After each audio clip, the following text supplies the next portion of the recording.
La Bible révèle que la fin de toute chose est proche et que Dieu appelle tout homme à pouvoir se réjouir de la seconde venue de Jésus-Christ.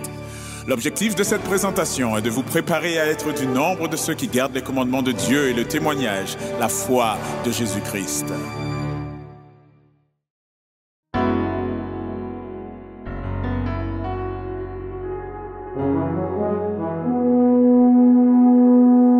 Annonçons partout le dernier message du Seigneur Jésus, revenant des cieux.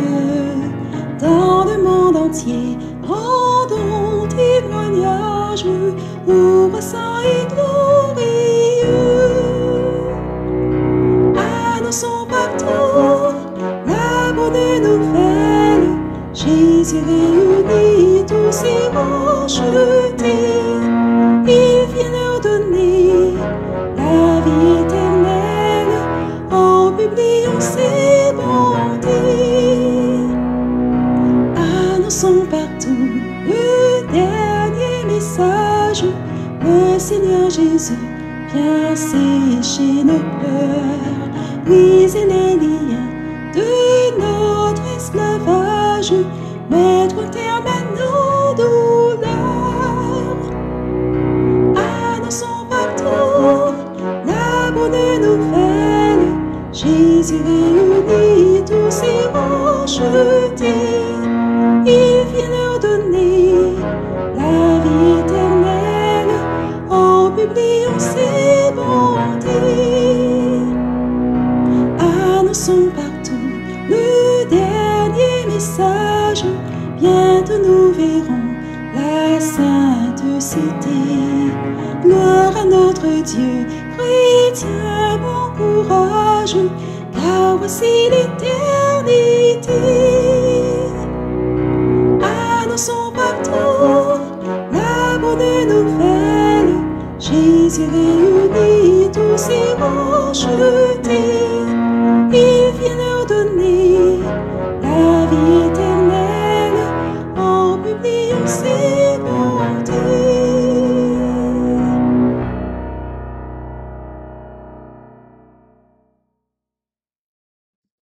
Eh bien, bonjour à toutes et à tous et bon sabbat à chacun dans le nom de notre Seigneur Jésus-Christ. Je suis vraiment content d'être avec vous en ce saint jour de sabbat et merci pour l'accueil et merci de nous accueillir, que ce soit en présentiel ou en distanciel. Et donc, nous allons, sans plus tarder, afin de pouvoir commencer, invoquer la présence du Seigneur. Et je vous inviterai, là où c'est possible, à pouvoir prendre la position qu'il convient avec moi pour la prière.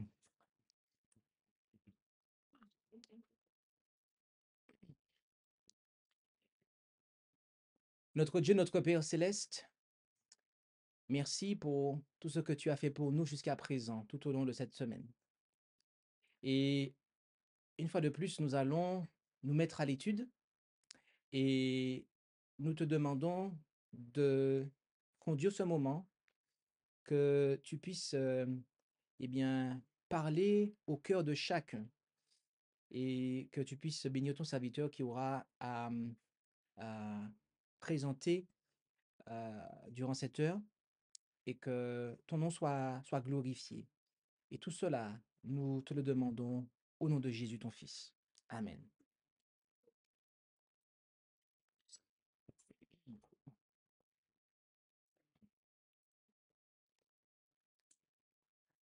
Eh bien,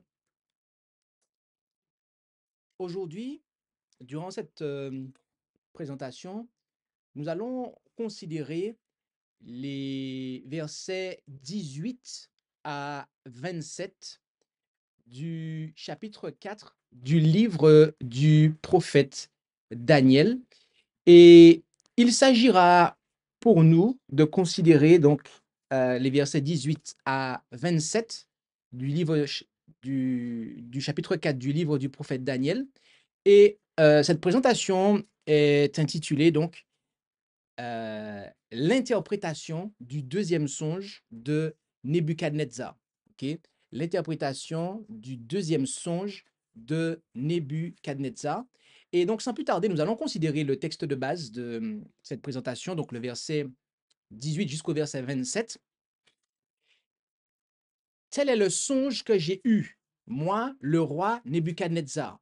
Donc, il a relaté son songe à Daniel. Et à la fin, donc, il lui a dit, tel est le songe que j'ai eu, moi, le roi Nebuchadnezzar. Toi, donc, Belshazzar, donnes-en l'interprétation, puisque aucun des sages de mon royaume ne peut me la donner. Mais pour toi, tu le peux, car l'esprit des dieux saints est en toi. Alors Daniel, qui est nommé Belshazzar, demeura un instant stupéfait, et ses pensées le troublaient. Le roi prit la parole et dit, Belshazzar, que le songe et l'interprétation ne te troublent pas. Belshazzar répondit et dit, Mon Seigneur, que le songe soit pour ceux qui te haïssent et sa signification pour tes adversaires. L'arbre que tu as vu et qui était devenu grand et fort, dont la cime touchait au ciel et qu'on voyait de toute la terre, cet arbre dont le feuillage était beau et le fruit abondant, qui avait de la nourriture pour tous, sous lequel les bêtes des champs demeuraient et dans les branches desquelles se tenaient les oiseaux du ciel, c'est toi, ô roi, qui es devenu grand et puissant, dont la grandeur s'est accrue et s'est élevée jusqu'au ciel, et dont la domination s'étend jusqu'aux extrémités de la terre. Quant à ce que le roi a vu un des saints qui veille descendre, devrais-je dire, du ciel en disant coupez l'arbre et le détruisez, toutefois, laissez en terre le tronc et ses racines et liez-le avec des chaînes de fer et des reins parmi l'herbe des champs, qu'il soit trempé de la rosée du ciel et qu'il ait sa portion avec les bêtes des champs jusqu'à ce que 7 ans ait passé sur lui. En voici l'interprétation. Ô roi, et c'est la sentence du souverain qui va atteindre le roi, mon Seigneur. On te chassera du milieu des hommes, et ton habitation sera avec les bêtes des champs. Tu seras nourri d'herbes comme les bœufs, et tu seras trempé de la rosée du ciel. Et 7 ans passeront sur toi, jusqu'à ce que tu reconnaisses que le souverain domine sous le règne des hommes, et qu'il le donne à qui il lui plaît. Et s'il a été dit de laisser le tronc des racines de l'arbre, cela signifie que ton règne te sera restitué dès que tu auras reconnu que les cieux dominent. C'est pourquoi, ô roi, agrée mon conseil et mets un terme à tes péchés par la justice et à tes iniquités par la miséricorde envers les pauvres, si ta prospérité doit se prolonger. Amen. Et donc, voilà le texte de base que nous avons à considérer. Et donc, nous allons, comme cela est coutume dans cette série de présentations, eh bien, décortiquer chaque verset qui le nécessite.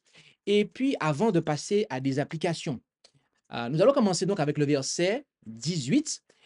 Et la première chose que nous allons noter ici, c'est que dans ce passage-là, le roi demande à Belshazzar donc de lui donner l'interprétation. En faisant appel à Daniel, qui est nommé Belshazzar, pour résoudre ce mystère, Nebuchadnezzar reconnaît la suprématie du Dieu d'Israël sur les oracles païens. Et il lui dit que l'esprit des dieux, car il a l'esprit des dieux saints, l'esprit des dieux saints est en toi. Lorsque l'on considère la version Septante, c'est-à-dire la version grecque de l'Ancien Testament, eh bien, il est question de l'esprit du Dieu saint. Donc, cela est au singulier, d'accord? Bien que l'on puisse supposer que les sages païens de Babylone aient compris que le songe était une prophétie de malheur pour le roi, aucun d'entre eux n'en a pleinement compris le sens. Pourtant, le monarque babylonien a de nouveau exprimé sa confiance dans les capacités de son principal conseiller, car il était conscient de la relation spéciale de Daniel avec le Dieu très haut. Et une autre raison de la confiance du roi était que le prophète Daniel avait déjà interprété un songe difficile, comme on a pu le voir au chapitre 2. Puis, il parle à Daniel en précisant qu'il est nommé Belshazzar. L'utilisation du nom hébreu et du nom chaldéen, loin d'être une objection, comme certains l'ont fait et l'ont exprimé, certains ont dit oui, mais c'est une marque c'est quelque chose qui montre que le texte n'est pas authentique. Mais en réalité, Nebuchadnezzar, rappelez-vous, c'est lui qui raconte ce que nous lisons dans le chapitre 4. Cela émane de lui, d'accord? Et c'est une proclamation qui est destinée à tout le monde, à tous les peuples. Rappelons-nous de cela aussi. Donc, il est normal qu'il dise Daniel, qui est nommé Belshazzar, d'accord? De manière à ce que tout le monde, les Chaldéens savent de qui il s'agit et les Hébreux sachent aussi de qui il s'agit. Et alors, après cela, on nous dit que Daniel demeura un instant stupéfait, d'accord? Il s'agit ici d'un court instant, d'accord? Et en tout cas, suffisamment de temps pour que Nebuchadnezzar puisse se rendre compte que quelque chose, eh bien, n'allait pas avec Daniel. Nebuchadnezzar a observé son fonctionnaire et il a vu que quelque chose n'allait pas. Il a vu que Daniel était, dit la version Osterwald 2018, stupéfait. En d'autres termes, il nous faut comprendre qu'il était consterné, perplexe, embarrassé. Ce dernier sens est peut-être le plus approprié ici dans la mesure où Daniel comprenait, Daniel avait compris en fait le songe et ses conséquences et il était embarrassé par la responsabilité de révéler au roi sa portée effrayante.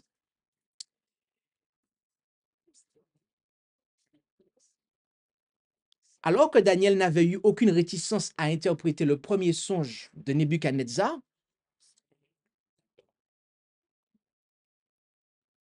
il est maintenant réticent à interpréter son deuxième songe. Le premier songe exaltait Nebuchadnezzar. Là, il était la tête d'or. Mais le second songe de Nebuchadnezzar vient maintenant l'avilir. C'est-à-dire, on ne lui donne pas gloire, en finale de compte. Daniel avait reçu la faveur du roi.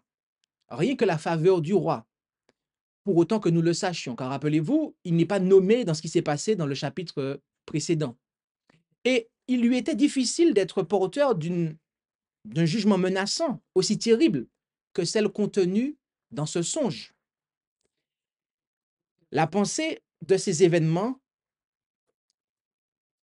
eh bien, terrifia Daniel. Non seulement parce que le prophète semblait sincèrement apprécier et respecter le monarque babylonien, mais aussi à cause de l'effet que cette situation aurait pu avoir sur d'autres personnes, en particulier sur le peuple juif.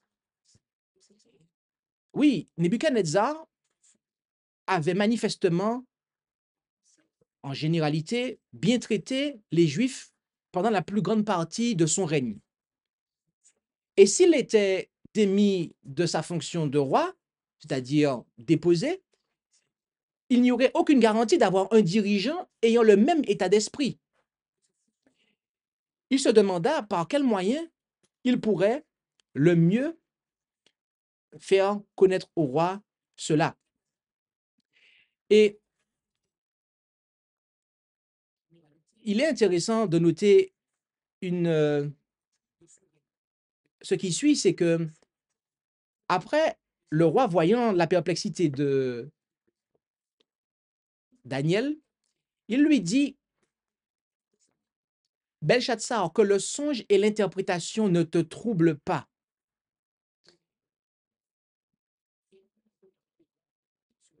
Le fait que Nebuchadnezzar parle maintenant à la troisième personne ne justifie pas la conclusion des critiques selon laquelle ce récit n'est pas authentique.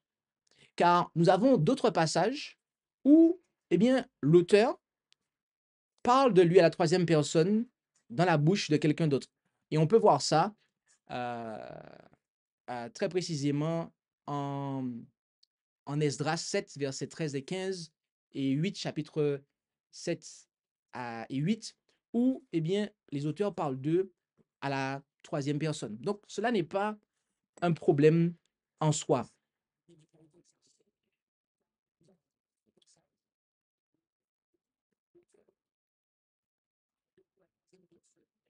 Le roi voit clairement la consternation sur le visage de Daniel.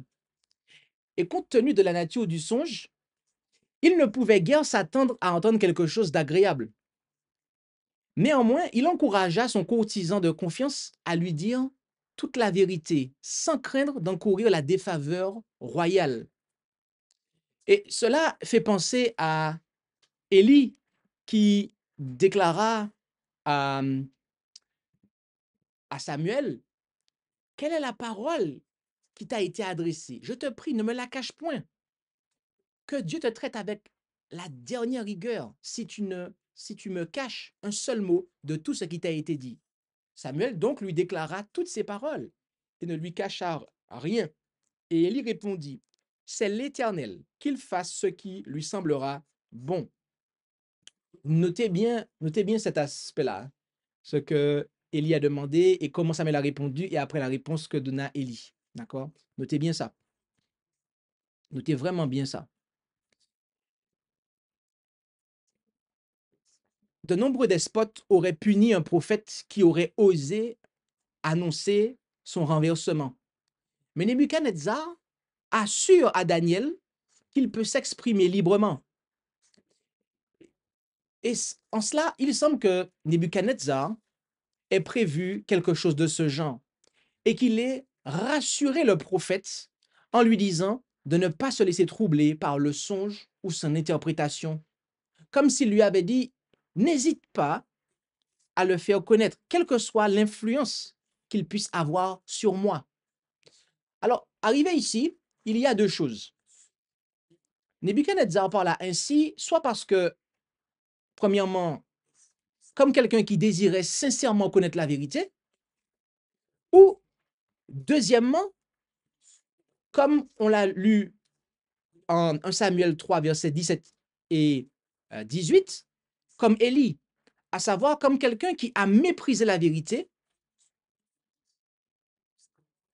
Et quand nous voyons combien il s'est désintéressé de cet avertissement par la suite, nous sommes effectivement amenés à penser que c'est cette deuxième option-là qu'il nous faut retenir et que cela signifie que cela ne te trouble pas, car je suis résolu à ce que cela ne me trouble pas et je n'y prendrai pas garde.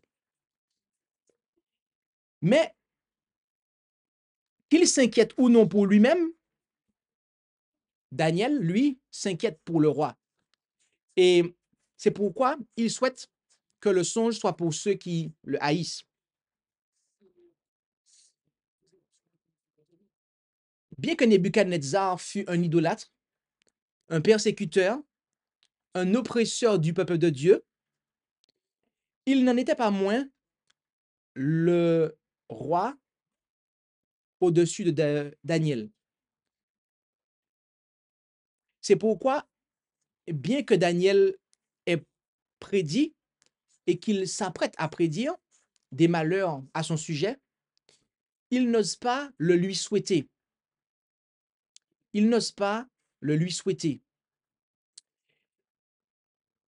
Et Daniel dit à Nebuchadnezzar, il l'appelle mon Seigneur. Que le songe soit pour ceux qui te haïssent et sa signification pour tes adversaires. On pourrait trouver cela étrange que Daniel le qualifie de mon Seigneur. On pourrait se dire oui, mais dans la Bible, il n'y a qu'un seul Seigneur, c'est Jésus-Christ, etc. Alors voici quelques versets où eh bien, on voit qu'un père était appelé Seigneur, un frère aîné était appelé Seigneur, qu'un sacrificateur était appelé Seigneur, David appela Saül son Seigneur et son roi, Élie lui-même était appelé par Abdias mon Seigneur. Et je n'ai pas mis le texte où Sarah dit à Abraham mon Seigneur et d'autres passages où effectivement cela est employé. En fait, il s'agit ici d'une marque de respect pour montrer, pour indiquer à la personne à qui vous vous adressez qu'elle a autorité sur vous, elle est au-dessus de vous. D'accord? Donc, il n'y a pas là un quelconque blasphème, c'est quelque chose qui est naturel. Que le songe soit pour ceux qui te haïssent. Bien que Daniel ait été captif par le roi et qu'il ait été déporté de son pays pour servir les étrangers, les oppresseurs de son peuple, Daniel n'éprouvait aucune rancune à l'égard de Nebuchadnezzar. En fait, ces paroles témoignent qu'il éprouvait la plus grande loyauté personnelle envers le roi, ce qui contraste probablement avec la situation de nombreux juifs à son époque. D'autre part, les paroles de Daniel ne doivent pas être interprétées comme exprimant nécessairement de la méchanceté à l'égard des ennemis du roi. La réponse exposée était simplement une réponse courtoise qui était, je dirais, à la mode en Orient à ce moment-là. Le souhait ne porte pas tant sur les autres que sur le roi. Et cela était une formule courante, comme on peut le voir ici, dans 2 Samuel 18, verset 32. Et le roi dit à Q6, le jeune homme Absalom se porte-t-il bien?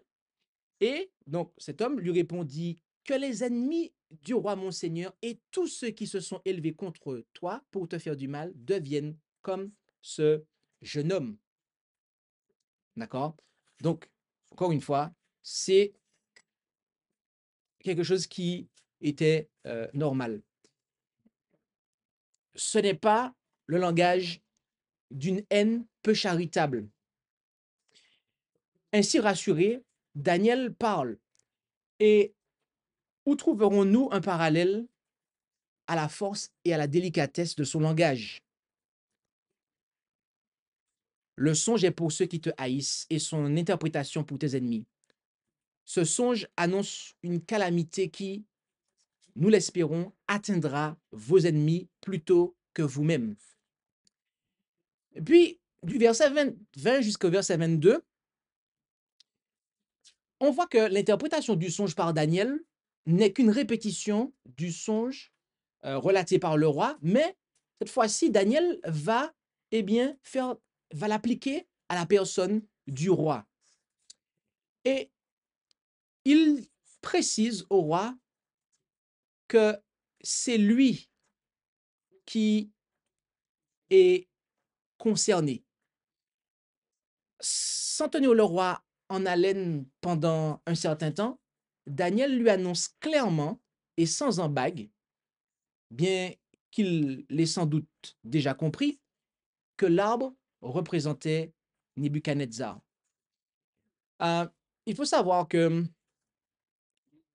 certaines personnes disent que l'arbre, c'est le roi, les branches sont les princes, les feuilles, les soldats, les fruits, les revenus, et l'ombre, la protection accordée aux États dépendants. D'accord? Mais rappelez-vous une chose, c'est que lorsque l'arbre tombe, d'accord, après, on voit que c'est Nebuchadnezzar qui est concerné. Donc, l'arbre ne représente pas, dans le premier sens dans lequel il nous faut le comprendre, il ne représente pas en fait tout l'État, parce que le royaume est resté en place. Ok, il est resté en place. C'est voilà, les Mèdes et les Perses n'ont pas pris le. Cela ne représentait pas la prise du pouvoir des Mèdes et des Perses. Donc, l'arbre représente vraiment Nebuchadnezzar. D'accord, je peux faire le préciser, car il y a cette compréhension-là qui circule aussi. Et Daniel a déclaré cela au roi. Et cela nous fait penser à ce que Nathan a dit à David après qu'il ait péché avec Bathsheba. Tu es cet homme-là. Tu es cet homme-là. Et on pourrait même penser à ce que Jean-Baptiste a dit à Hérode aussi. D'accord? Voyez-vous, dans l'Ancien Testament, la figure de l'arbre est employée dans certains cas pour faire référence à un homme orgueilleux. On va montrer ces passages-là, mais on va en citer qu'un seul, Ésaïe 2, versets 12 et 13. Car il y a un jour assigné par l'Éternel des armées contre tous les orgueilleux et les hautains, contre tout homme qui s'élève, et il sera abaissé, contre tous les cèdres du Liban, hauts et élevés, contre tous les chênes de Bazan. OK? Et on voit encore cela au chapitre 10, verset 34, Ézéchiel 31, verset 3 à 17. Et Daniel lui dit que jusqu'au ciel, il dit à Nebuchadnezzar que cet arbre, c'est toi, dont la grandeur s'est accrue et s'est élevée jusqu'au ciel. Pour certaines personnes, les termes employés ici par le prophète qui décrivent la grandeur de Nebuchadnezzar peuvent sembler exagérés. Mais nous devons garder à l'esprit que Daniel a employé un langage de cours et des expressions idiomatiques orientales auxquelles le roi et lui-même était habitué. Ces termes sont remarquablement similaires au langage vantard qu'avait le roi à l'égard de lui-même, que l'on trouve dans plusieurs inscriptions du roi découvertes par les archéologues. Il ressemble également aux mots employés par les prédécesseurs assyriens de Nebuchadnezzar et par d'autres monarques orientaux. Le roi serait bien disposé à entendre cela, comme auparavant à entendre tuer la tête d'or. Jusque-là, tout ce que Daniel a dit eh bien, est plutôt agréable. Mais la suite est moins agréable. En effet, au verset 23 et 24, il poursuit avec l'interprétation du songe. Et là, les mauvaises nouvelles arrivent. Rappelez-vous que dans les versets de la partie précédente, au verset 17 notamment, on a vu que il était dit que le décret émane d'un observateur, d'un veilleur et d'un saint. D'accord? Et on avait vu qu'il s'agissait il s'agissait ici d'un ange. Eh bien là, au verset 24, Daniel dit au roi eh bien que c'est la sentence du souverain. D'accord? C'est la sentence du souverain. Là, Daniel ne met plus d'intermédiaire. D'accord? Cela indique que l'ange, et donc il y avait aussi les anges, donc il y a un ange qui va descendre, mais cela est en accord avec d'autres anges, donc une classe d'anges, eh bien, ils ne sont que des ministres. Ils ne sont que des ministres du Dieu souverain. D'accord? Donc, ils ont approuvé ce que Dieu a décidé, ou en tout cas, il y avait un accord entre Dieu, son Fils, et les saints anges sur cette question. Mais le Très-Haut l'a approuvé. Au verset 25, Daniel lui dit qu'on te chassera du milieu des hommes. L'abattage de l'arbre indique l'isolement de Nebuchadnezzar de la société humaine. Sa maladie,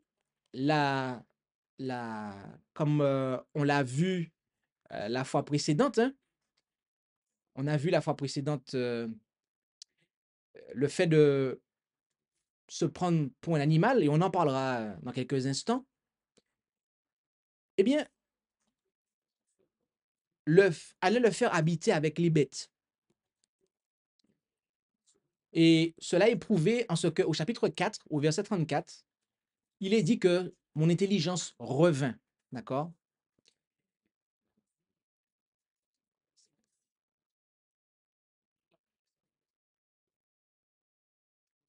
Dieu allait donc, écoutez bien ça, il allait donc conduire Nebuchadnezzar à habiter avec les bêtes des champs dans les champs attenants au palais. D'accord? Pas les bêtes sauvages, hein. Vous avez certaines versions qui disent les bêtes sauvages, mais non, c'est les bêtes des champs. Les bêtes des champs. Et en Marc 5, versets 1 à 5, on a là un langage qui est proche de celui que nous avons ici. On a le démoniaque dans la contrée des Gadaréniens qui faisait sa demeure dans les sépulcres. Et personne ne pouvait le lier, pas même avec des chaînes, nous dit-on au verset 3. Et au verset 5, il nous est dit qu'il demeurait continuellement, nuit et jour, sur les montagnes. D'accord? Contrairement à cet homme, Nebuchadnezzar était paisible, partageant le pâturage du bétail.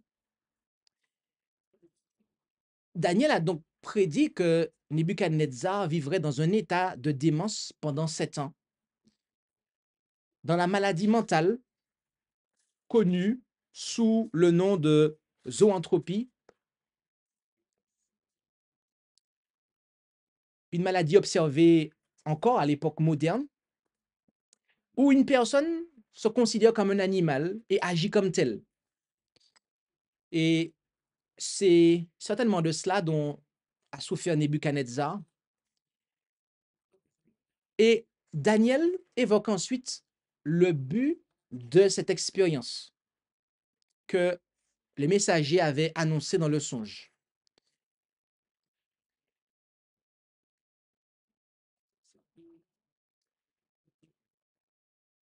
Daniel lui dit, il dit à Nebuchadnezzar qu'il sera comme, si vous reprenez avec moi dans le verset 25, tu seras nourri d'herbe comme les bœufs. Tu seras nourri d'herbe comme les bœufs. Cela indique que le type de lycanthropie de Nebuchadnezzar serait l'illusion d'être un taureau ou un bœuf. La nuit, Nebuchadnezzar ne rentrerait pas à l'intérieur du palais comme un homme, mais resterait dans les champs. Par conséquent, le matin, il était trempé de la rosée du ciel, comme l'indique Daniel par la suite. Il y a tout ça en fait. Lorsqu'il dit que tu seras trempé par la rosée du ciel, c'est que vraiment Nebuchadnezzar, il va être atteint d'une forme de lycanthropie très élevée. Il ne va pas rentrer dans le palais, non. Il va vraiment rester dehors en fait. Et ce comportement insensé devait se poursuivre pendant 7 ans, jusqu'à ce que le roi se repente de son orgueil et reconnaisse ou apprenne à connaître que le Dieu très haut est souverain. Et là, certains pourraient se dire, oui, mais est-ce que le repentir est possible dans ces cas-là? Est-ce que le repentir est possible dans ces cas-là? Eh bien, nous avons déjà eu l'occasion de le montrer.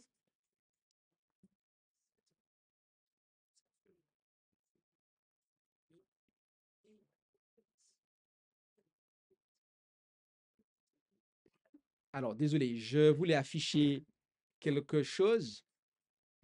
Et voilà. Donc, comme cela a été montré la fois précédente, aujourd'hui encore, il y a des personnes qui sont atteintes de lycanthropie. Alors, il y a plusieurs termes, hein. Tout à l'heure, j'ai parlé de lycanthropie, mais la boanthropie. En fait, il y a plusieurs déclinaisons. Mais on pourrait se dire, est-ce que le repentir était possible pour Nebuchadnezzar? D'accord? Eh bien oui, le repentir était possible, car dans le cas de cette maladie particulière, il arrive souvent qu'une personne raisonne assez bien dans certains domaines, même si elle présente des caractéristiques animales. Par exemple, dans une étude moderne, un homme s'est pris pour un chat pendant plus de 13 ans et il avait un emploi rémunéré. D'accord? Donc, il s'agit là d'un exemple de monomanie. D'accord? un état de déséquilibre mental dans lequel la personne atteinte est dérangée dans un seul domaine important. OK? Et par cette maladie, par cet état, Nebuchadnezzar en viendrait à reconnaître que le Très-Haut est souverain sur les royaumes des hommes et qu'il les donne à qui il veut. L'affirmation des critiques selon laquelle le roi a été expulsé par des personnes mécontentes du gouvernement ou à la suite d'une révolution n'est pas fondée. OK? Car c'est vraiment cette maladie et cet état par lequel il a été atteint qui est employé pour expliquer pourquoi eh bien, il quitte le trône, en fait. D'accord? Et donc, jusqu'à ce qu'il reconnaisse que le souverain domine. En fin de compte, le royaume de Nebuchadnezzar, le royaume que Nebuchadnezzar avait, bien aimé, eh bien, il l'avait parce que Dieu le lui avait permis. Donc, dans un certain sens, on pourrait dire que le royaume de Nebuchadnezzar appartenait à Dieu. D'accord? Je dis bien dans un certain sens. Car oui, Jésus a dit, mon royaume n'est pas de ce monde. OK? Donc, cela ne contredit pas cette parole de Jésus. Mais la royauté qu'il avait, il la détenait de Dieu. Et le roi n'avait qu'à reconnaître ce fait pour retrouver la raison et son trône. Donc, il était maître de son avenir, dans un certain sens, si vous me permettez cette expression-là. Au verset 26, donc,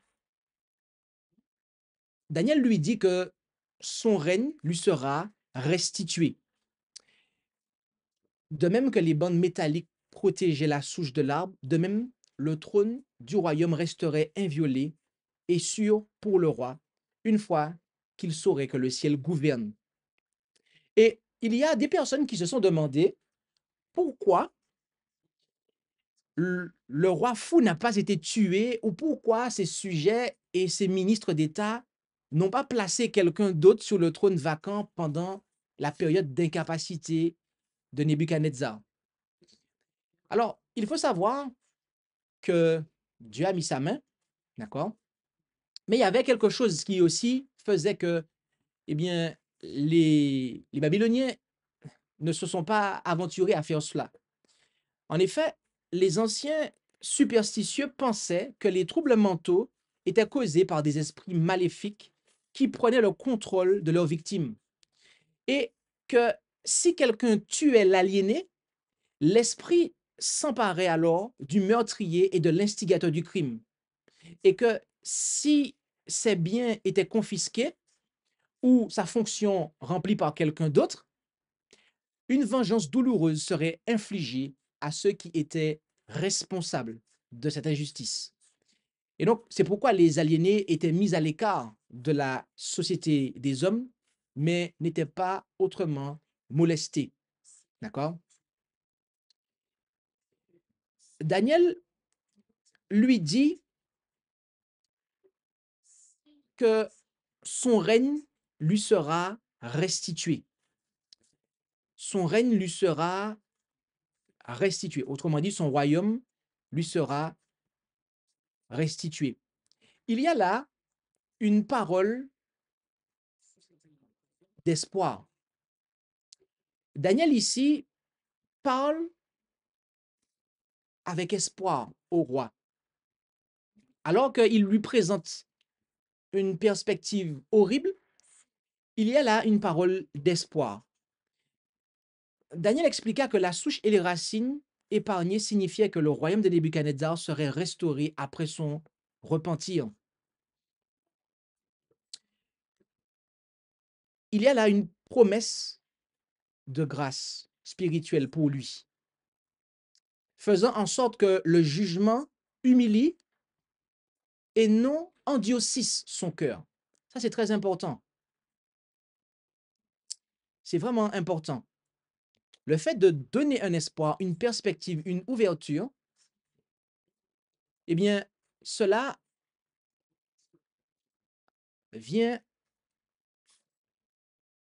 faire en sorte que il n'y a pas lieu pour le roi de s'endurcir, sachant que s'il agit bien, eh bien, et s'il se repent lorsque cela lui arrive, si toutefois cela lui arrive, en raison de son mauvais comportement, eh bien, il y a un espoir. Et ensuite, Daniel lui dit,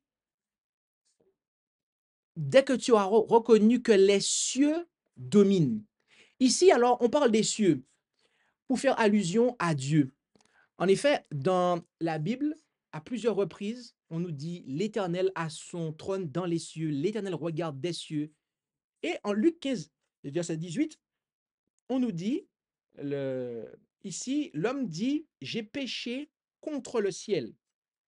J'ai péché contre le ciel.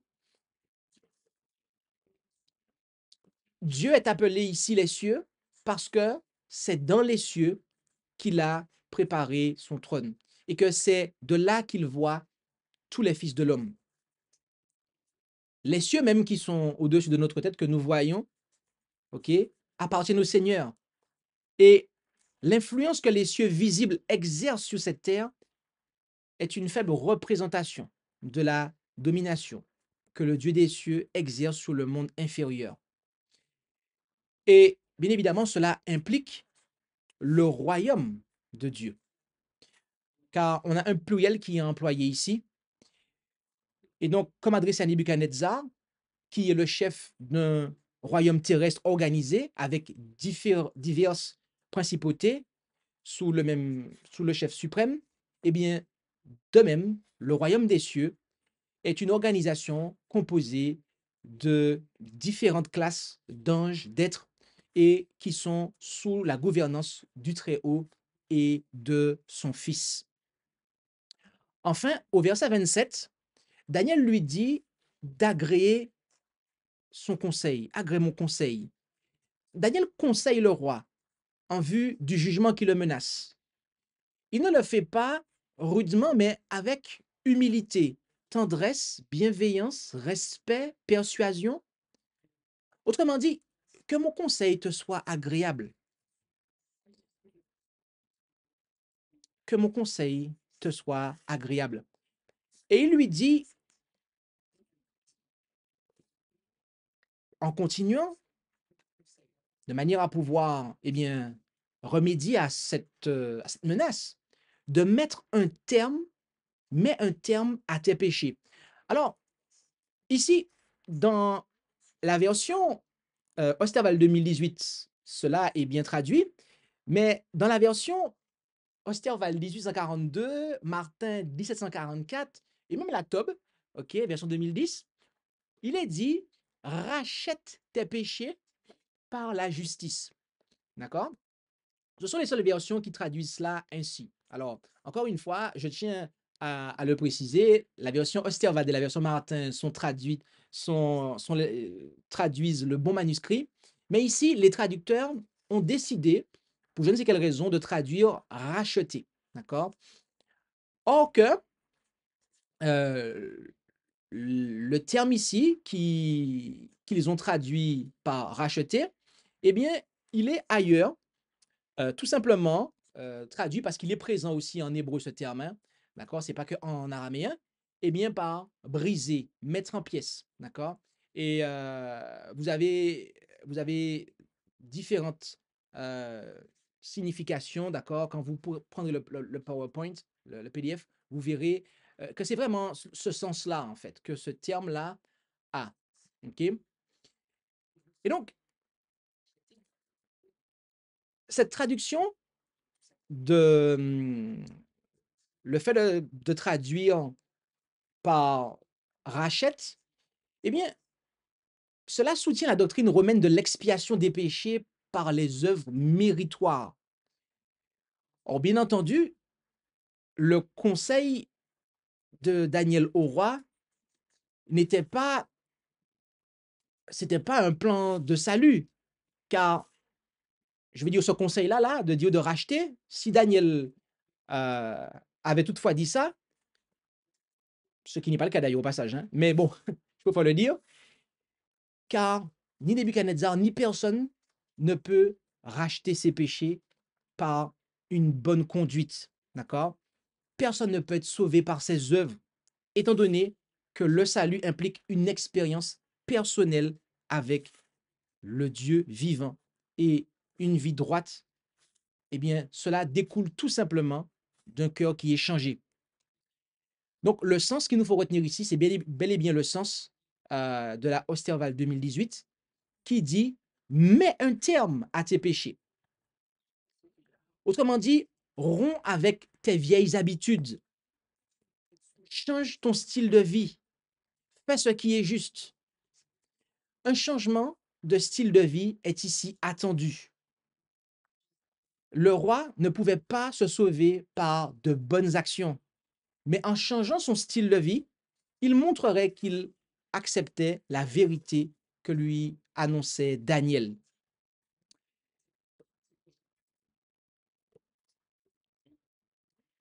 Mais Daniel ne lui dit pas simplement de mettre un terme à ses péchés. Il lui dit, mets un terme à tes péchés par la justice. De mettre un terme à ses péchés par la justice. Il est nécessaire, au moment de la repentance, de cesser non seulement la pratique du mal, mais en plus d'apprendre à pratiquer le bien. Et il lui dit aussi de mettre un terme à ses iniquités par la miséricorde envers les pauvres. Quel est le conseil de Daniel ici au roi? Notez qu'il ne lui demande pas d'entreprendre un traitement médical pour prévenir l'affection dont eh bien, il va souffrir, mais d'interrompre le péché, les péchés dans lesquels il est engagé, afin qu'il puisse réformer sa vie. Il avait fait du tort à ses propres sujets et avait traité injustement ses alliés. Il devait rompre avec cela par la justice, en rendant à chacun ce qui lui était dû, en réparant le mal commis, et non en triomphant du droit par la force. Il avait été cruel envers les pauvres, et même les Juifs. Eh bien, il devait mettre un terme à cette iniquité en faisant preuve de miséricorde envers ses pauvres et ayant pitié de ses opprimés en les mettant en liberté ou en leur rendant la captivité facile. Et probablement, comme la plupart des despotes orientaux, Nebuchadnezzar avait opprimé les pauvres en les forçant à travailler à ces grands travaux publics sans rémunération adéquate. Donc, invitation était faite aussi à arrêter cela et à bien traiter eh bien, ces sujets et les personnes qui l'employaient. Si ta prospérité doit se prolonger,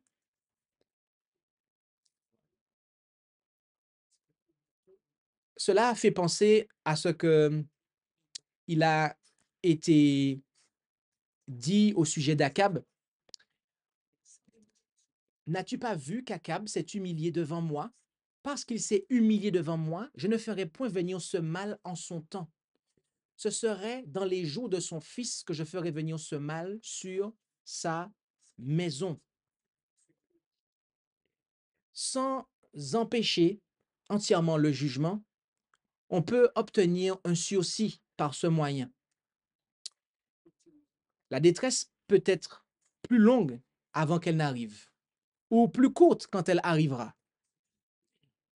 Il ne peut l'assurer, mais il se peut qu'il en soit ainsi. Il se peut qu'il en soit ainsi. Daniel exhorte donc Nebuchadnezzar à se détourner de son orgueil pécheur et à produire des fruits de la justice. Si le roi rompait avec ses péchés par la justice et avec ses iniquités par la miséricorde envers les pauvres, il manifesterait alors sa soumission vis-à-vis de Dieu. Et il aurait pu en résulter un allongement de sa tranquillité. Autrement dit, il aurait pu éviter le jugement que Dieu voulait et était sous le point de lui infliger, à savoir 7 années de démence.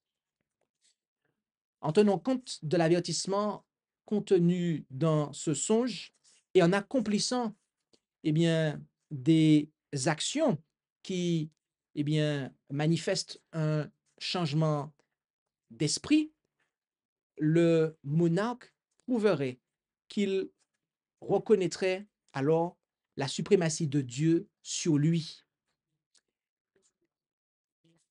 Daniel a donc offert au roi la possibilité réelle d'échapper à ce jugement, démontrant ainsi la volonté de Dieu de pardonner au roi. Et quelles sont les applications pour nous? Alors, je pourrais m'arrêter là et dire simplement, eh bien, tout ce qui a été dit là, en fait, s'adresse à chacun d'entre nous.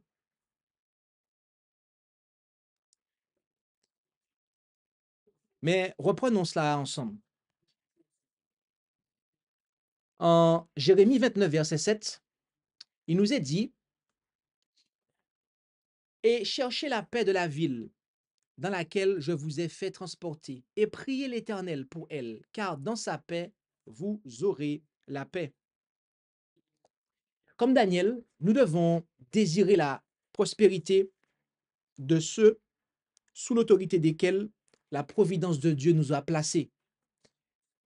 Oui, Daniel ne souhaitait pas du malheur pour son gouverneur, pour son responsable politique, pour son supérieur hiérarchique, professionnel, ou pour celui qui a autorité au-dessus de lui dans l'église, ou etc. Non, Daniel recherchait vraiment et sincèrement la prospérité. Et nous aussi, c'est ce que nous devrions faire. Lorsque, eh bien, ceux qui sont au-dessus de nous, eh bien, ne font pas, n'agissent pas comme Dieu voudrait qu'ils agissent. En Psaume 119, verset 46, « Je parlerai de tes témoignages devant les rois, et je ne rougirai point de honte. » Et encore, en 2 Corinthiens 5, verset 11, « Sachant donc quelle est la crainte qu'on doit avoir du Seigneur, nous tâchons d'en persuader les hommes. Et Dieu nous connaît, et je crois que vous nous connaissez aussi dans vos consciences. » Amen. Nous voyons ici que, comme le dit le psalmiste, nous ne devons pas rougir de honte. D'accord? Daniel, ici, n'a pas été infidèle. Il n'a pas été timide. Il n'a pas édulcoré le message. Il a vraiment dit au roi ce qu'il devait entendre, ce que Dieu avait à lui dire. D'accord? Ce n'était pas le message de Daniel, c'était le message de Dieu qu'il a transmis à Nebuchadnezzar par son prophète. Et donc, Daniel a eu l'audace de pouvoir le dire. Et dans le but de pouvoir le persuader. Et donc, nous aussi, c'est la même chose. Nous devons avoir ce courage de dire les choses, notamment quand ça ne va pas, de pouvoir le signaler. D'accord? En étant persuasif, sachant bien évidemment que c'est l'esprit qui convainc. Mais nous devons être convaincants. Nous devons être convaincants. En Job 18, verset 20, « Ceux qui viendront après lui seront étonnés du jour de sa ruine, et ceux qui auront été avant lui en seront saisis d'horreur. » Et en 1 Corinthiens 13, verset 6, « Elle, la charité, c'est-à-dire l'amour, ne se réjouit point de l'injustice, mais elle se réjouit de la vérité. » Nous avons pris ces passages pour dire que, comme Daniel, eh bien, lorsque il y a une mauvaise direction qui est prise, lorsque quelqu'un prend une mauvaise direction, que ce soit un dirigeant politique, que ce soit un responsable au niveau du travail ou que ce soit dans l'Église, est-ce que l'on peut se réjouir de ça, en fait? Est-ce que Daniel s'est réjoui lorsqu'il a appris la signification du songe, en fait? Lorsqu'il l'a compris, c'était quoi qui allait arriver à Nebuchadnezzar? Si Daniel s'était réjoui, on aurait pu dire que Daniel n'avait pas d'amour, en fait. Car quand on dit ne se réjouit pas de l'injustice, c'est-à-dire le malheur de quelqu'un, on ne peut pas s'en réjouir, en fait. D'accord? Cela doit nous consterner, doit nous embarrasser, en fait, véritablement. Et donc, nous devons vraiment penser à ça. Bien qu'on ne doit avoir aucune sympathie pour l'orgueil, la complaisance, l'ambition ou pour toute autre forme de péché, mais néanmoins, nous devons avoir une réelle affection pour les hommes. Et car en tant que serviteur, servante de Dieu, eh bien, nous serons amenés à voir que sous la mondanité de quelqu'un, eh bien, il y a une âme précieuse. Oui, nous voyons la mondanité, mais sous cela, il y a une âme précieuse. Et notre but doit être de libérer et, par la grâce de Dieu, d'amener cette personne au salut en Jésus. Un serviteur, une servante de Dieu, eh bien, est conscient du monde invisible, est conscient qu'il ne se bat pas contre la chair et le sang, mais qu'il y a des puissances, ok, invisibles qui sont là. Il sait en fait qu'il existe une sphère de vie qui nous entoure de toutes parts, bien qu'elle ne soit pas visible à l'œil nu. Et donc, on doit être conscient de cela.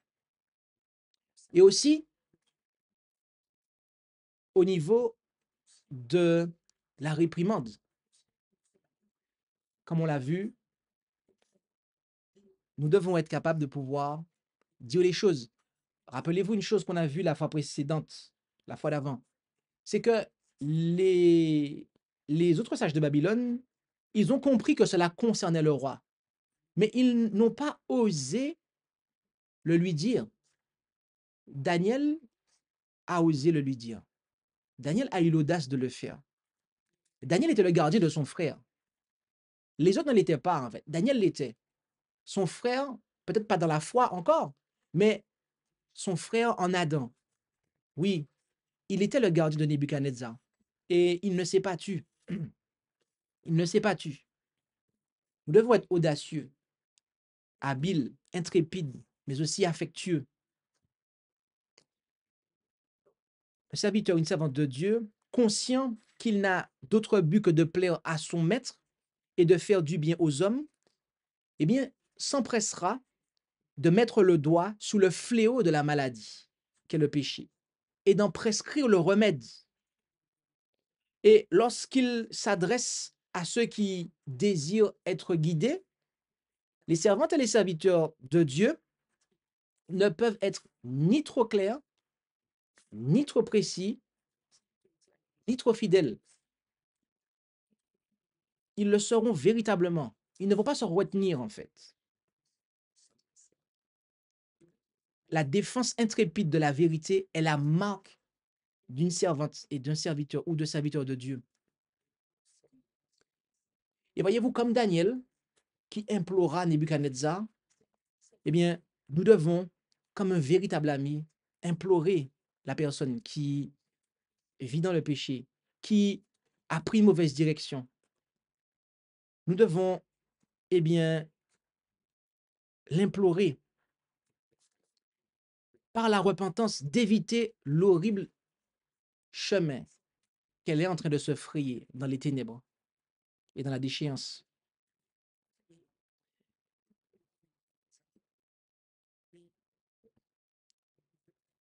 Si la fin peut être obtenue par des méthodes moins sévères, la fin, c'est-à-dire le salut de l'homme, Dieu ne souhaite pas employer une discipline plus sévère. Son but est le bien de l'homme.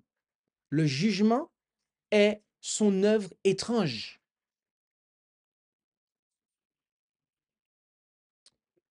il y a, comme on l'a dit précédemment, une application pour cela aussi bien dans la sphère civile aujourd'hui, lorsque on prend des mesures civiles contre quelqu'un avec la justice. Dans une entreprise, on va mettre quelqu'un à pied. Il y a des mesures disciplinaires aussi dans le monde du travail, mais aussi dans l'Église. Il y a en fait un système disciplinaire qui est là pour protéger les membres d'Église, mais aussi pour aider la personne. D'accord? Et nous devons le voir ainsi, en fait. Nous devons le voir ainsi.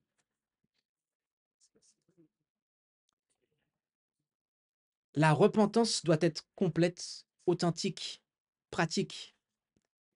Elle doit se manifester par des fruits réels. Aucune demi-mesure ne suffira.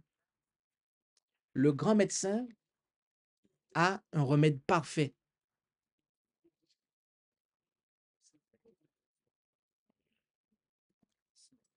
Aussi, en Jérémie 27, verset 5 et en Psaume 83, verset 17 et 18, il nous est dit, j'ai fait la terre, les hommes et les bêtes qui sont sur la terre par ma grande force et par mon bras puissant, et je l'ai donné à qui bon m'a semblé. Qu'ils sont honteux et effrayés à jamais, qu'ils rougissent et qu'ils périssent, afin qu'on connaisse que toi seul, qui t'appelles l'Éternel, est souverain sur toute la terre. Pourquoi nous avons pris ces versets-là? Vous le savez? Nous ne pouvons pas nous attendre à jouir confortablement de notre droit et de notre autorité sur nous-mêmes et sur les autres que si nous reconnaissions consciencieusement le titre et la domination de Dieu sur nous et sur tout ce que nous possédons. C'est ce que Dieu voulait montrer à Nebuchadnezzar. Nebuchadnezzar voulait dominer sur les autres, mais il ne voulait pas que Dieu domine sur lui. Et donc, il y avait là une difficulté. Il y avait là une difficulté. Et bien aimé, nous devons reconnaître la domination de Dieu. Nous devons, en termes simples, nous abandonner à Dieu. Et ce passage-là va plus vous parler, je veux le croire. Jacques 4, versets 13 à 17. Je m'adresse maintenant à vous qui dites, nous irons aujourd'hui ou demain dans une telle ville et nous y passerons une année. Nous y trafiquerons et nous y gagnerons. Vous ne savez pourtant pas ce qui arrivera le lendemain. Car qu'est-ce que votre vie? Ce n'est qu'une vapeur qui paraît pour peu de temps et qui s'évanouit ensuite. Au lieu que vous devriez dire, si le Seigneur le veut, autrement dit, si Dieu le veut, comme on le dit, et si nous sommes en vie, nous ferons telle ou telle chose. Mais au contraire, vous vous glorifiez dans vos pensées orgueilleuses. Vous vous glorifiez dans vos pensées orgueilleuses. Permettez-moi de faire une pause ici, tout en laissant afficher le texte. Lorsque on pense de cette façon-là, qu'on est, on contrôle sa vie, on contrôle chaque aspect de sa vie, on dirige les choses, on va faire ça, c'est comme ça et pas autrement, etc. En fait, il y a là pensée orgueilleuse, nous dit Jacques. Et là, en pensant ainsi, on ne reconnaît pas Dieu comme étant le souverain. C'est le problème que Nebuchadnezzar avait. Et c'est le problème que nous avons aujourd'hui. C'est que je désire tout diriger, tout contrôler. Et je ne laisse pas de place à Dieu pour qu'il puisse dire son mot dans ma vie, dans mes projets. Il y a là quelque chose qu'il nous faut comprendre. C'est l'abandon de soi. Ce que Nebuchadnezzar avait besoin de comprendre, c'était le fait de s'abandonner complètement à Dieu. Lorsqu'il lui était dit, jusqu'à ce que tu saches que le souverain domine. Traduction, jusqu'à ce que tu te sois abandonné à Dieu, jusqu'à ce que tu, cesses de résister à Dieu. Et ça, c'est pas la même chose pour nous, en fait. C'est la même chose pour nous.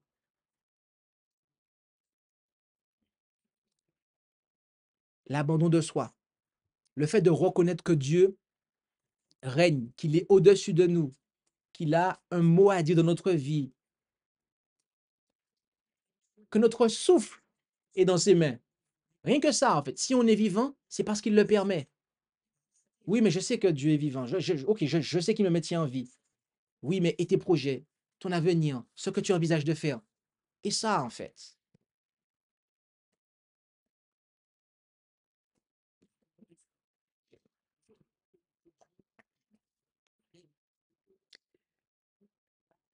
Un autre aspect que nous allons voir en Deutéronome 17, versets 12 et 13. Mais l'homme qui par fierté, autrement dit orgueil, n'aura point voulu obéir au sacrificateur, qui assiste là pour servir l'Éternel, ton Dieu, ou au juge. Cet homme-là mourra et tu ôteras ce méchant d'Israël, afin que tout le peuple l'entende et craigne, et qu'il ne s'élève pas avec orgueil à l'avenir. Ok? Donc ça, c'est vraiment quelque chose qu'il nous faut retenir, c'est qu'on nous parle de fierté, autrement dit d'orgueil. D'accord?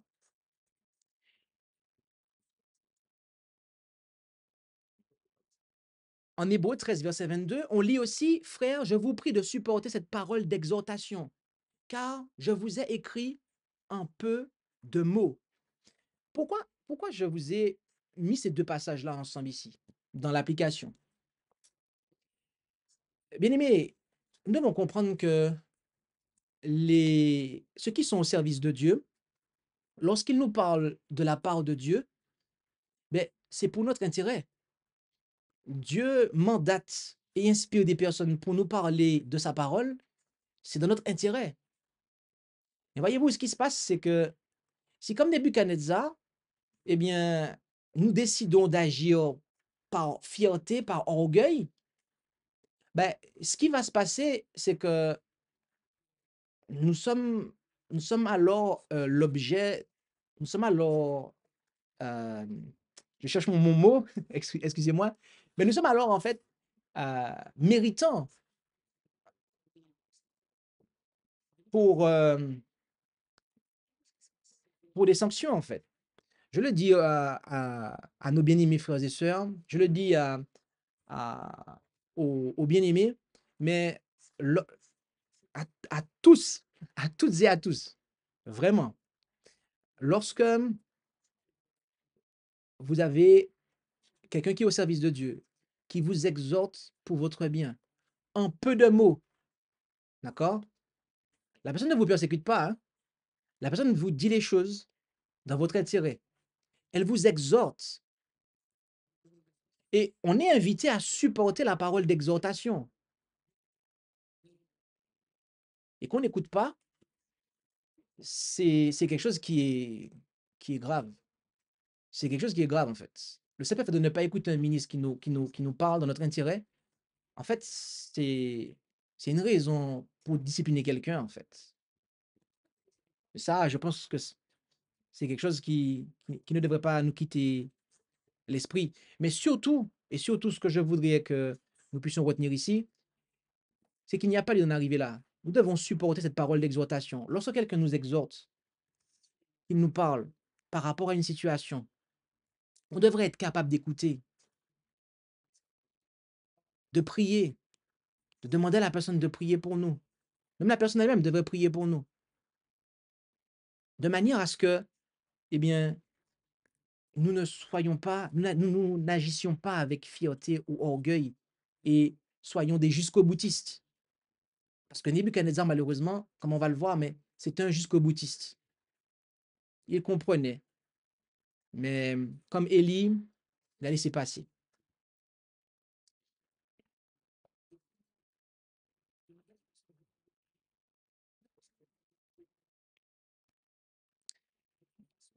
Supportons les exhortations, bien-aimés. Et comme Nebuchadnezzar, nous ne devons pas seulement mettre un terme à nos péchés, mais nous devons apprendre à faire le bien. Et l'Écriture est abondante à ce niveau-là. En effet, on a plusieurs passages. Apprenez à bien faire. Recherchez la droiture et protégez celui qui est opprimé. Faites droit à l'orphelin. Défendez la cause de la veuve. Lisons-nous en Ésaïe 1, verset 17. haïssez le mal, aimez le bien, établissez la justice à la porte. L'Éternel, le Dieu des armées, aura peut-être pitié du reste de Joseph. Amos 5, verset 15. Et enfin, en Actes 26, verset 20, mais je prêcherai premièrement à ceux de Damas et ensuite à Jérusalem et par toute la Judée et aux gentils, qu'ils se repentissent et qu'ils se convertissent à Dieu en faisant des œuvres convenables à la repentance. Bien-aimés, dans la repentance, il est nécessaire non seulement de cesser de faire le mal, mais aussi d'apprendre à faire le bien à tous. À tous. Parce qu'on peut arrêter de faire le mal, mais derrière, être incapable de faire ce qui est bien. Et là, le chemin n'est pas terminé. Le chemin n'est pas terminé. Ce que Dieu attend de nous, et nous est dit ici, ô homme, il t'a déclaré ce qui est bon. Et qu'est-ce que l'Éternel demande de toi? Sinon, de faire ce qui est droit, d'aimer la miséricorde et de marcher dans l'humilité avec ton Dieu. Michée 6, verset 8. Dans le psaume 72, verset 3 et 4, que les montagnes produisent la paix pour le peuple et les coteaux la justice, qu'il fasse droit aux affligés d'entre le peuple, qu'il délivre les enfants du misérable et qu'il humilie l'oppresseur. Dans le psaume 41, versets 1 et 2, heureux celui qui se conduit sagement envers l'affligé. L'Éternel le délivrera au jour de la calamité. L'Éternel le gardera et le préservera en vie. Il sera même rendu heureux sur la terre, et tu ne le livreras point au désir de ses ennemis. Amen. Voilà ce que Dieu attend de nous. Aujourd'hui encore, tout comme pour Nebuchadnezzar, voilà ce que Dieu attend de nous. Que nous exercions la miséricorde, que nous cessions d'oppresser, mais aussi que nous humilions les oppresseurs. C'est marqué là, hein, je le remets pour vous. Hein, d'accord? Qu'il humilie l'oppresseur. Autrement dit, quelqu'un qui oppresse, d'accord? On ne peut pas le laisser continuer, en fait. Parce que si on laisse quelqu'un qui oppresse continuer à oppresser, Dieu n'est pas content avec nous, en fait. Ça aussi, Dieu demande ça de nous, en fait. Dieu demande ça de nous aussi. Dieu attend ça de nous.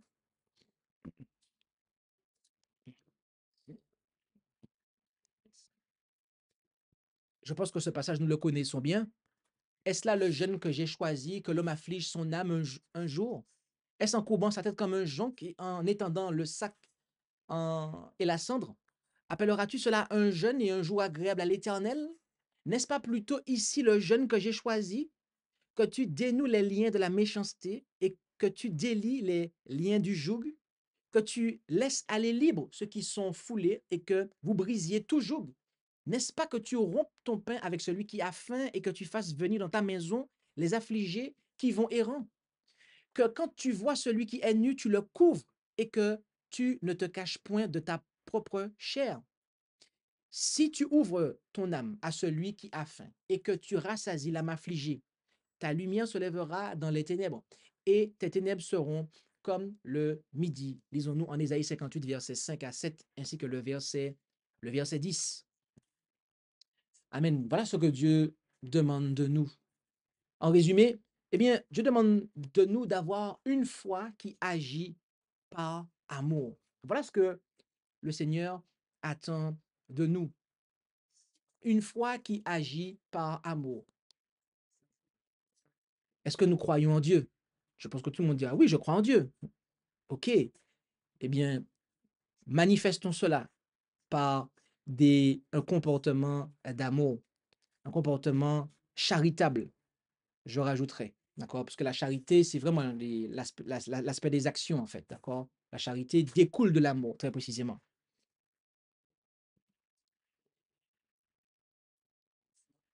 Les jugements de Dieu contre les hommes peuvent être retardés ou évités par la repentance et la conversion. En ce temps-là, Ézéchias fut malade à la mort, et Ésaïe, le prophète, fils d'Amoz, vint vers lui et lui dit, Ainsi a dit l'Éternel, dispose de ta maison, car tu vas mourir, et tu ne vivras plus. Alors Ézéchias tourna sa face contre la paroi et fit sa requête à l'Éternel. Retourne et dis à Ézéchias, Ainsi a dit l'Éternel, le Dieu de David, ton père, j'ai exaucé ta requête, j'ai vu tes larmes, voici, je vais ajouter 15 années à tes jours. Ici, on voit que, comme Nebuchadnezzar, eh bien, il est possible, s'il y a quelque chose qui nous menace, un jugement, une condamnation, que ce soit dans la sphère civile, dans la sphère professionnelle, la sphère ecclésiale, eh bien, c'est quelque chose qui peut être retardé ou évité si nous nous repentons véritablement. Et c'est aussi le cas, pas simplement pour les hommes, mais aussi pour les nations. Mais avant de passer aux nations, aux peuples, j'aimerais qu'on considère ces passages-là. On parle de se repentir, d'accord? De quoi s'agit-il? Proverbe 28, verset 13. Celui qui cache ses transgressions ne prospère point, mais celui qui les confesse et les délaisse obtiendra miséricorde. D'accord? Chose que Nebuchadnezzar n'a semble-t-il pas fait et que nous devrions faire. Ésaïe 55, versets 6 et 7. Cherchez l'Éternel pendant qu'il se trouve. Invoquez-le tandis qu'il est prêt. Que le méchant délaisse sa voie et l'homme inique ses pensées. Et qu'il retourne à l'Éternel et il aura pitié de lui et à notre Dieu, car il pardonne abondamment. Et enfin, Ézéchiel 18, verset 21. Que le méchant se détourne de ses péchés qu'il aura commis et qu'il garde tous mes statuts et fasse ce qui est juste et droit. Certainement, il vivra. Donc, nous voyons ici, bien-aimés, que Dieu nous invite à cela. Et je pense que si on vous disait que vous allez perdre votre travail, vous n'allez plus avoir d'argent parce que vous faites telle chose qui n'est pas bon, je pense que normalement, la plupart d'entre nous, je veux croire que on va se dire, oh là, je vais pas quelque chose, bon, j'ai plutôt intérêt à arrêter parce que j'ai pas envie de me retrouver à la rue et puis de ne pas pouvoir savoir comment je vais manger, n'est-ce pas? À combien plus forte raison, en fait? À combien plus forte raison pour notre salut, en fait?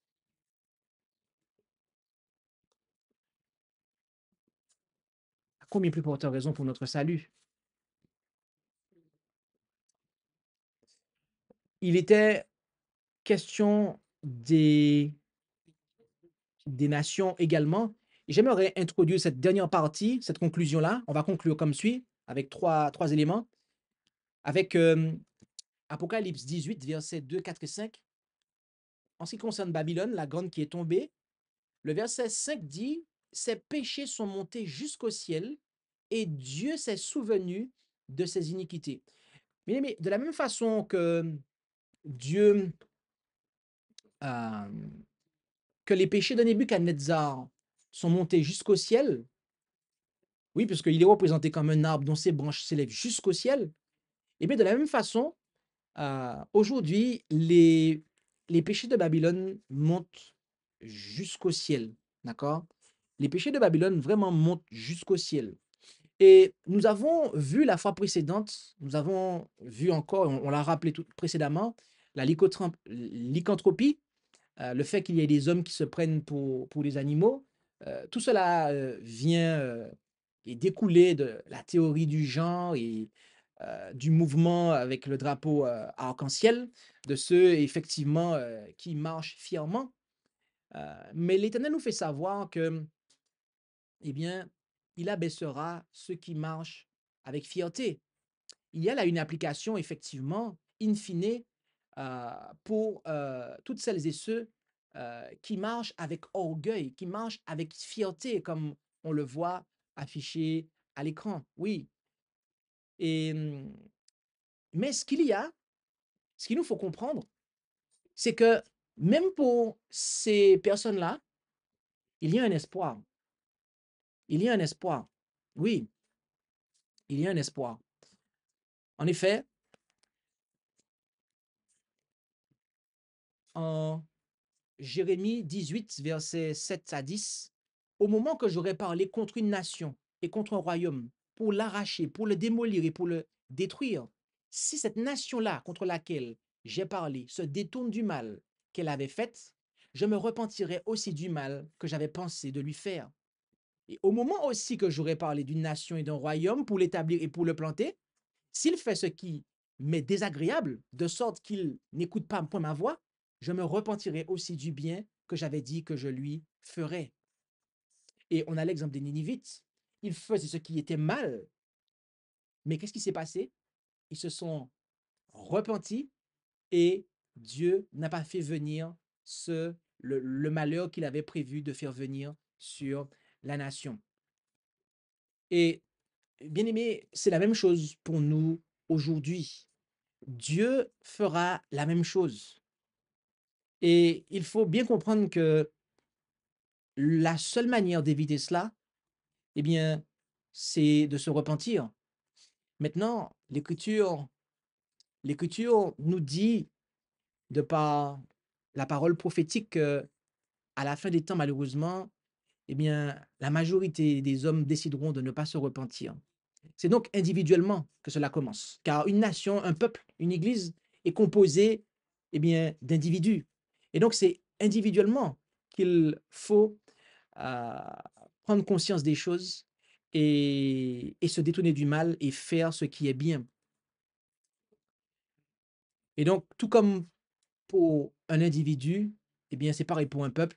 Les jugements de Dieu peuvent être retardés et évités par la repentance et la conversion. Et cela commence au niveau individuel.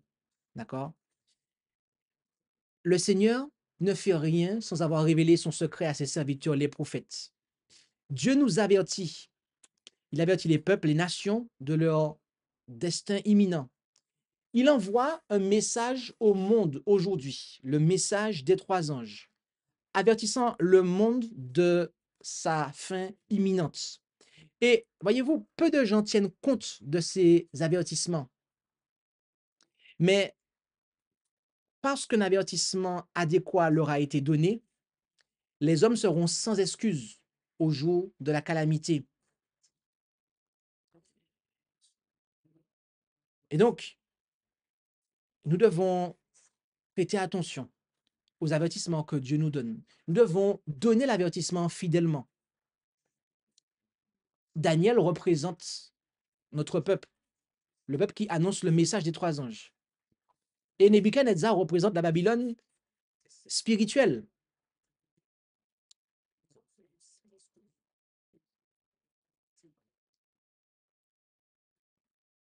Nebuchadnezzar, s'il ne se repentait pas, il allait simplement être destitué de sa fonction et avec la possibilité de pouvoir être remis à sa fonction. Mais voyez-vous, le message des trois anges, l'évangile éternel, si nous ne l'écoutons pas, si nous ne l'acceptons pas, mais que nous continuons avec orgueil et fierté, à ce moment-là, on ne pourra pas revenir, on ne pourra pas revenir à sa position, en fait. Bien aimé, la misère éternelle sera épargnée à tous ceux qui se repentent et qui se tourneront sincèrement vers Dieu. C'est pour cela que nous sommes invités à voir dans l'expérience de Nebuchadnezzar une leçon, une, une, je dirais pas une parabole, mais un exemple de ce qu'il ne faut pas faire. Car en agissant ainsi, eh bien, on court à notre honte et à notre perte éternelle.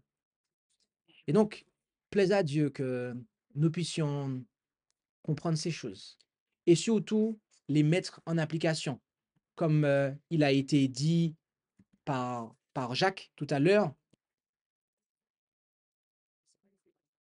celui-là donc qui pêche, qui sait faire le bien et qui ne le fait pas.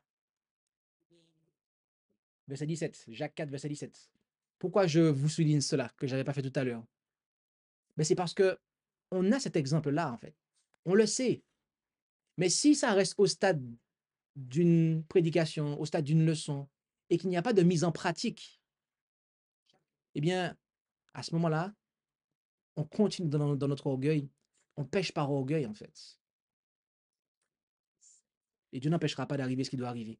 Donc, plaise à Dieu que nous puissions mettre un terme à nos péchés par la justice, à nos iniquités par la miséricorde. Car Dieu ne souhaite pas notre malheur et il veut au contraire notre bien. Et puissions-nous, en tant que serviteurs et servantes de Dieu, aussi agir comme Daniel, qui souhaitait le bien, qui avait le souci du salut de son dirigeant, de son patron, de son diacre, de son ancien, de son pasteur. Que Dieu nous bénisse tout un chacun. Amen. Nous allons prendre le chantème et après quoi nous allons prier.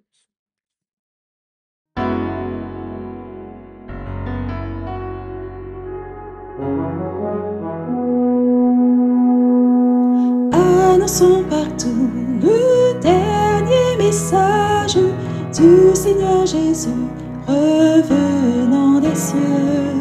Dans le monde entier, rendons témoignage au roi saint et glorieux.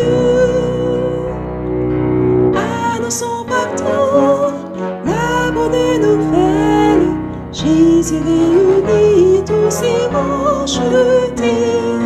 Il vient leur donner la vie éternelle en publiant ses bontés.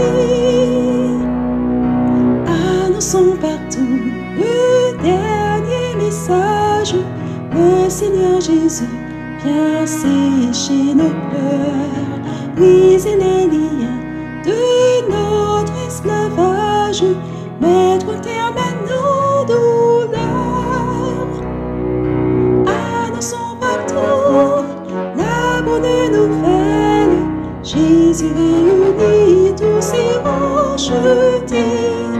Il vient leur donner la vie éternelle en publiant ses bontés. Annonçons partout le dernier message. Bientôt nous verrons la sainte cité.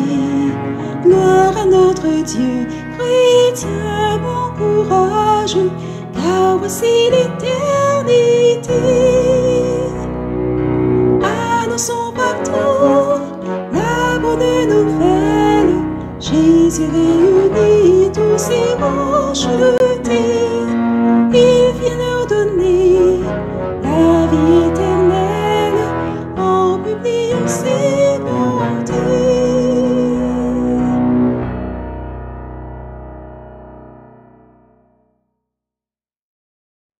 Amen. Eh bien, je vous inviterai à pouvoir prendre la position qu'il convient avec moi pour la prière finale.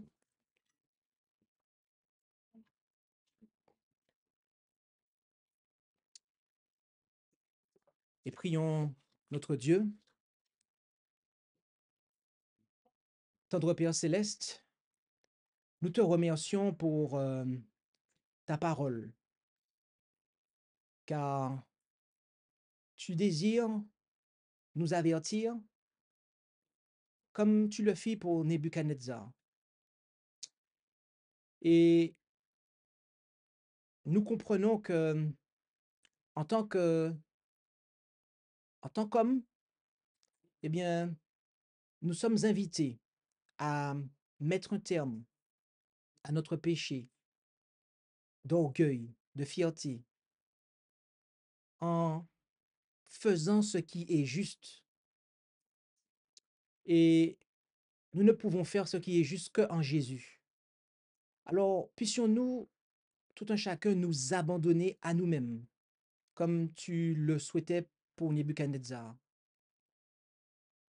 que cela puisse être effectif, de sorte que, eh bien, nous puissions réellement te reconnaître dans notre vie comme notre Dieu et notre roi, et avoir une foi agissante par amour. Père Céleste, nous te demandons de nous aider aussi, car en tant que serviteurs et servantes, nous avons, eh bien, cette responsabilité d'avertir ce monde. Tout d'abord, dans la sphère individuelle, nous aurons parfois, nous serons conduits parfois à parler, à reprendre, à annoncer des choses désagréables. Mais puissions-nous toujours le faire, comme Daniel le fit, avec douceur, respect, amour, humilité, bienveillance, sans flatterie, en toute vérité, car tu nous as établis comme étant le gardien de notre frère. Et en même temps, nous devons le faire sur un plan en tant que peuple, et bien sur un plan mondial. En tant qu'Église, eh bien, tu désires que nous puissions annoncer ton message à cette Babylone spirituelle. Tu désires que nous disions à ton peuple qui est dans Babylone d'en sortir à cause de l'orgueil de Babylone. Alors, aide-nous à pouvoir être ce prophète. Accorde-nous l'esprit et la puissance prophétique pour que nous puissions annoncer ce message de salut et de paix. Car il en va de la destinée éternelle de chacun. Bénis encore une fois chacun d'entre nous et nous t'en prions au nom de Jésus. Amen. Merci d'avoir écouté cette présentation avec intérêt. Pour plus d'informations, consultez notre site internet lereste.org et suivez-nous sur Facebook ainsi que sur YouTube à @lereste. Vous pouvez aussi nous contacter par email à info@lereste.org ou par téléphone au +33 6 12 60 13 69.